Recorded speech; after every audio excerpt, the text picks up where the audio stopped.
Hi అండి, welcome back to our channel. ఈరోజు మీ అందరి కోసం బెంగాలీ స్టైల్ ఫిష్ కర్రీ ఎలా తయారు చేసుకోవాలో నేనైతే ఈ వీడియోలో ఎక్స్ప్లెయిన్ చేయబోతున్నాను. కాబట్టి వీడియోని ఎక్కడ స్కిప్ చేయకుండా వీడియో మొత్తాన్ని అయితే చూడండి. వీడియోలోకి వెళ్ళే ముందు మీరైతే వీడియోని లైక్ చేసి మన ఛానల్ ఒకవేళ సబ్స్క్రైబ్ చేసుకోకపోతే సబ్స్క్రైబ్ చేసుకోండి.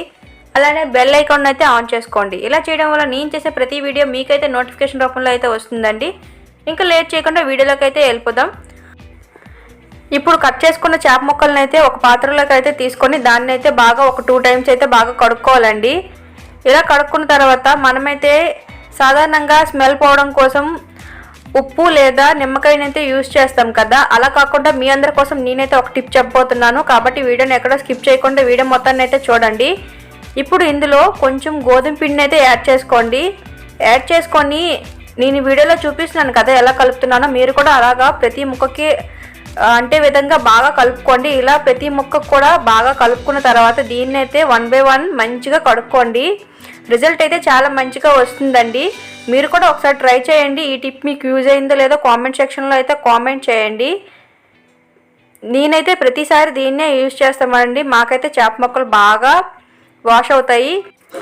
ఇలా మంచిగా కడుక్కున్న చేప ముక్కలను అయితే ఒక తప్పెల్లో తీసుకొని అందులో 1 టేబుల్ స్పూన్ పసుపు, 1 స్పూన్ సాల్ట్, అలానే 1 స్పూన్ కారాన్ని అయితే యాడ్ చేసుకొని వీటన్నిటిని కూడా మంచిగా మిక్స్ అయ్యే విధంగా అయితే నేను వీడియోలో చూపిస్తున్నాను కదా, అలా ప్రతి ముక్కకి పట్టే విధంగా అయితే బాగా కలుపుకోండి. ఇలా కలుపుకొని దీన్ని అయితే పక్కన పెట్టుకోండి. ఇప్పుడు కళాయి పెట్టుకొని అందులో మనం ఫ్రై చేసుకోవడానికి సరిపడినంత ఆయిల్ని అయితే యాడ్ చేసుకొని ఒక్కొక్క ముక్కని బాగా ఫ్రై చేసుకోండి. చూడండి, నేనైతే వీడియోలో చూపిస్తున్నాను కదా, అలా అన్ని ముక్కల్ని వేసి కొంచెం ఒక సైడ్ వేగిన తర్వాత ఇంకొక సైడ్కి తిప్పండి. వేసిన వెంటనే అయితే మాత్రం తిప్పకండి. నేను వీడియోలో చెప్తున్నాను కదా, అలా అయితే ఫాలో అవ్వండి. టేస్ట్ అయితే చాలా బాగా వస్తుంది. వీడియోని అయితే మాత్రం ఎక్కడ స్కిప్ మాత్రం చేయకండి, ఎందుకంటే నేనేం చేస్తున్నానో మీకు అర్థం కాదు. చూస్తున్నారు కదా, ఇప్పుడు ఇవైతే ఒక సైడ్ అయితే ఫ్రై అయిపోయి నేనైతే ఇంకో సైడ్కి అయితే టర్న్ చేస్తున్నాను. ఫ్రై చేయమన్నాను కదా అని మీరైతే మరీ ఎక్కువ ఫ్రై అయితే చేసికండి, మీడియం ఫ్రై మాత్రమే చేయాలి. ఇప్పుడు ఒక సైడ్ ఫ్రై అయ్యింది కాబట్టి ఇంకో సైడ్కి అయితే నేను టర్న్ చేసుకుంటున్నాను.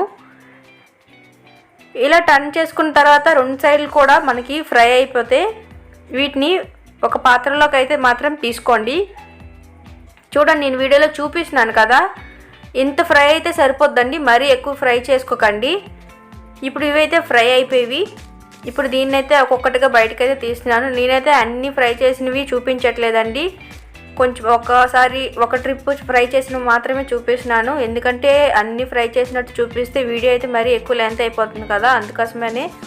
చూడండి, నేనైతే అన్నీ ఫ్రై చేసుకొని పక్కన పెట్టుకున్నాను. ఇప్పుడు ఒక మిక్సీ జార్ని తీసుకొని అందులో ఒక 5 స్పూన్స్ ఆవాలు, 5 స్పూన్ ధనియాలు, ఒక 3 స్పూన్ జీరా, అలానే తెల్లుల్లిపాయలు, అల్లాన్ని అయితే యాడ్ చేసుకుంటున్నాను. ఇప్పుడు ఇందులోనే కరివేపాకు, అలానే ఒక 4 గ్రీన్ చిల్లీ అయితే యాడ్ చేసుకొని దీన్ని అయితే మెత్తటి పేస్ట్లా అయితే ఆడుకోవాలి. వీడియోలో చూసినారు కదా, ఇలా పేస్ట్లా ఆడుకొని ఇప్పుడు మనం ముందుగా ఆయిల్ ఉంది కదా, ఆ ఆయిల్ అయితే యాడ్ చేసుకుంటున్నాను. ఇప్పుడు మీరైతే ఆ ఆయిల్ మీకు ఎక్కువ అనిపిస్తే కొంచెం తీసి పక్కన పెట్టుకోండి. ఈ ఆయిల్ అయితే యాడ్ చేసుకొని నేనైతే బాగా దీన్ని కలుపుతున్నానండి. మంటనైతే హై ఫ్లేమ్లో పెట్టి దీన్ని బాగా మిక్స్ అయ్యే విధంగా ఒక 3 to 4 మినిట్స్ అయితే బాగా కలుపుకోవాలి. చూస్తున్నారు కదా వీడియోలో, నేను చెప్పినట్టయితే ఫాలో అవ్వండి. టేస్ట్ అయితే చాలా బాగా వస్తుంది. ఈ రెసిపీ అయితే మా ఇంటి పక్కన ఉండే ఒక బెంగాలీ ఆవిడ దగ్గర అయితే నేనైతే నేర్చుకున్నానండి. అందుకనే మీ అందరితో షేర్ చేసుకోవడానికి కోసమని ఈ వీడియో అయితే నేను చేస్తున్నాను. కాబట్టి మీరైతే వీడియోని ఎక్కడ స్కిప్ చేయకుండా వీడియో మొత్తాన్ని అయితే చూడండి. ఇప్పుడు దీన్ని అయితే నేను కవర్ చేసి ఒక 10 మినిట్స్ అయితే కుక్ చేసుకుంటున్నాను. మీరు కూడా అలానే చేయండి. చూస్తున్నారా, తర్వాత ఒక 10 మినిట్స్ అయిపోయిన తర్వాత నేనైతే మూత తీసి దీన్ని అయితే బాగా కలుపుకుంటున్నాను. ఇప్పుడు మీరు మంటని హై ఫ్లేమ్లో పెట్టి నేను వీడియోలో చూపించిన విధంగా బాగా కలుపుకోవాలండి. నేను వీడియోలో ఎలా చూపిస్తున్నానో అలా మాత్రమే చేయండి. చూస్తున్నారు కదా, నేను ఎలా కలుపుతున్నానో అలా మంచిగా కలుపుకోండి మొత్తం దగ్గర అయ్యేంత వరకు. దీన్నైతే ఇప్పుడు ఒక 2 మినిట్స్ అయితే కుక్ చేసుకోండి. ఇప్పుడు ఇలా నేను చెప్పిన విధంగా కుక్ చేసుకున్న తర్వాత ఇప్పుడు ఇందులో 1/2 టేబుల్ స్పూన్ పసుపు, అలానే 1 స్పూన్ సాల్ట్, అలానే ఇందులో 2 స్పూన్స్ కారాన్ని అయితే యాడ్ చేసుకోండి. నేను ఎలా చెప్తున్నానో అలానే ఫాలో అవ్వండి. ఇప్పుడు దీన్ని అయితే మంచిగా మొత్తం మిక్స్ అయ్యే విధంగా అయితే మొత్తం మంచిగా కలుపుకోవాలి. ఇప్పుడు నేను వీడియోలో చూపిస్తున్నాను కదా, అలా మంచిగా కలుపుకోండి. ఇప్పుడు దీన్ని అయితే ఒక 5 మినిట్స్ అయితే బాగా కలుపుకోవాలండి. మొత్తం మిక్స్ అయ్యే విధంగా, మొత్తం దీని స్మెల్ పోయే విధంగా మొత్తం బాగా మిక్స్ చేసుకోండి. చూస్తున్నారు కదా, నేను చెప్పిన విధంగా ట్రై చేయండి. ట్రై చేసి ఎలా వచ్చిందో కామెంట్ సెక్షన్లో కామెంట్ చేయండి. మీకు ఇంకేదైనా డౌట్ ఉంటే మాత్రం కామెంట్ సెక్షన్లో కామెంట్ చేయండి, నేనైతే రిప్లై ఇస్తాను. ఇంకా మీకు ఏదైనా రెసిపీ కావాలన్నా సరే కామెంట్ సెక్షన్లో మెన్షన్ చేస్తే నేనైతే ఆ రెసిపీ అయితే చేయడానికైతే ట్రై చేస్తానండి. నా స్టైల్లో సింపుల్ అండ్ టేస్టీగా ట్రై చేసి మీకైతే వీడియో అయితే పోస్ట్ చేస్తాను. ఇప్పుడు చూసారా, నేను వీడియోలో చూపిస్తున్నాను కదా, మనకైతే మసాలా మొత్తం దగ్గరికి అయిందండి. ఇప్పుడు ఇందులో మనకి ఎంత గ్రేవీ కావాలో దాన్ని బట్టి వాటర్ని అయితే యాడ్ చేసుకోండి. నేనైతే నాకు తగ్గట్టు గ్రేవీకి వాటర్ని అయితే యాడ్ చేసుకొని బాగా కలుపుకుంటున్నాను. ఒకసారి వాటర్ యాడ్ చేసిన తర్వాత దీన్ని అయితే ఒక 2 to 3 మినిట్స్ అయితే బాగా కలుపుకోవాలండి. ఎందుకంటే ఉండలు కట్టకుండా ఉండడం కోసం దీన్ని అయితే నేను బాగా కలుపుతున్నాను. వీడియోలో చూస్తున్నారు కదా, ఇలా కలుపుకున్న తర్వాత దీన్ని అయితే ఒక 10 మినిట్స్ అయితే మనం బాగా బాయిల్ చేసుకోవాలి. నేను వీడియోలో చూపించిన విధంగా అయితే బాయిల్ చేసుకోండి. చూసారా, 10 మినిట్స్ తర్వాత రసం అయితే బాయిల్ అయితే అయ్యిందండి. ఇప్పుడు ఇందులో నేను ఒక్కొక్కటిగా చేప ముక్కలను అయితే యాడ్ చేస్తున్నాను. మనం ముందుగా ఫ్రై చేసి పెట్టుకున్నాం కదా, ఆ పీసెస్ని అయితే నేను యాడ్ చేసుకుంటున్నాను. మీరు కూడా అలానే ఒక్కొక్కటిగా యాడ్ చేసుకోండి. ఇలా బాయిల్ అయిన తర్వాత మాత్రమే యాడ్ చేయండి. ముందు మాత్రం వాటర్ వేసిన వెంటనే యాడ్ మాత్రం చేయకండి. ఇంట్లో ఒకసారి మీరు ఇలా ట్రై చేయండి.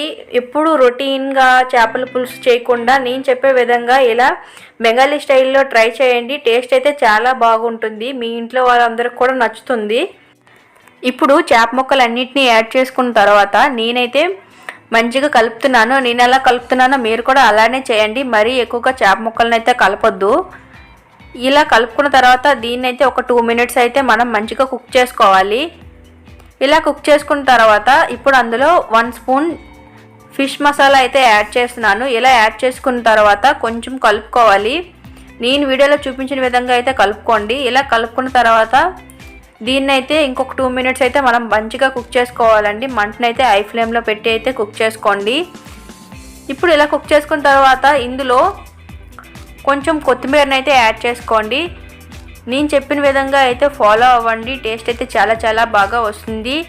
నేను చేసే రెసిపీ అయితే మీకు నచ్చిందని నేనైతే అనుకుంటున్నాను. మీకు నచ్చిందో లేదో ఒకసారి ఇంట్లో ట్రై చేసి ఎలా వచ్చిందో కామెంట్ సెక్షన్లో అయితే కామెంట్ చేయండి.